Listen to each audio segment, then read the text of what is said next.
সাথে মাত্র 12 দিনের যুদ্ধই যেন কাল হয়ে দাঁড়ালো ইসরায়েলের জন্য। যুদ্ধবিরতির এক সপ্তাহ পার হতে চললেও এখনও ক্ষয়ক্ষতির প্রকৃত হিসাব নিকাশই বের করতে পারছে না তেল আবিব। উত্তরোত্তর বাড়ছেই হতাহত আর বাস্তুচ্যুতের সংখ্যা। সোমবার ইসরায়েলি সংবাদপত্র মারিফের এক প্রতিবেদনে উঠে আসে এমন তথ্য।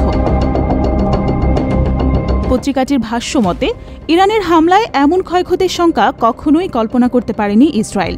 স্বাস্থ্য মন্ত্রণালয়ের বরাতে সংবাদ মাধ্যমটি জানিয়েছে, তেহরানের হামলায় এখন পর্যন্ত ৩,৫০০ ইসরায়েলি হতাহত হয়েছেন, যারা হাসপাতালগুলোয় চিকিৎসা সেবা গ্রহণ করেছেন। এদের মধ্যে জীবন মৃত্যুর সন্ধিক্ষণে রয়েছেন ২৩ জন।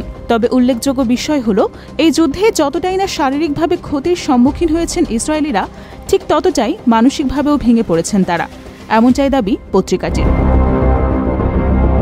প্রকাশিত প্রতিবেদনটিতে বলা হয়, ইরানের সাথে যুদ্ধ পরবর্তী সময়ে আশঙ্কাজনক হারে হাসপাতালগুলোতে বেড়েছে মানসিক অবসাদগ্রস্ত রোগীর সংখ্যা।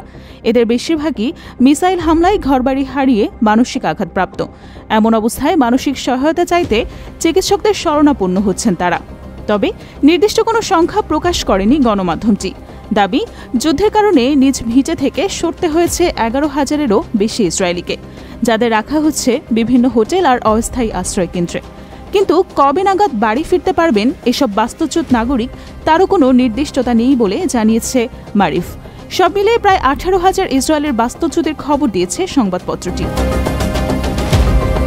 প্রতিবেদনে আরও বলা হয়, ইরানের হামলায় ক্ষতিপূরণের জন্য আনুমানিক ৪১,০০০ আবেদন ইসরায়েলি প্রশাসনের কাছে জমা পড়েছে, যার মধ্যে প্রায় ৩৩,০০০ই আবেদনই চাওয়া হয়েছে বাড়ির ক্ষতিপূরণ। ইসরায়েলি পরিসংখ্যান বলছে, যুদ্ধ প্রায় ৬০০ ব্যালিস্টিক ক্ষেপণাস্ত্র নিক্ষেপ করে ইরান। ৫০টিরও বেশি মিসাইল সক্ষম হয় ইসরায়েলি ভূখণ্ডে আঘাত হানতে, যার মধ্যে ৩১টি আঘাত হানে জনবহুল এলাকায়।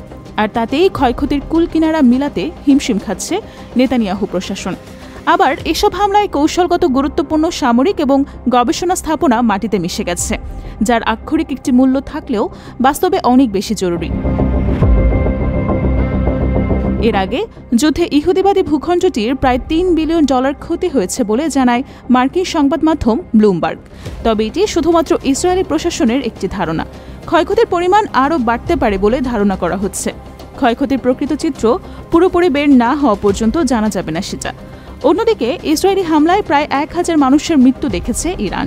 আহতের সংখ্যাও ছাড়িয়েছে ৬,০০০। কিন্তু তেল আবিবের হামলায় বেসামরিক আর সামরিক অবকাঠামোগত কোনো ক্ষয়ক্ষতির স্পষ্ট তথ্য পাওয়া যায়নি ইরানে।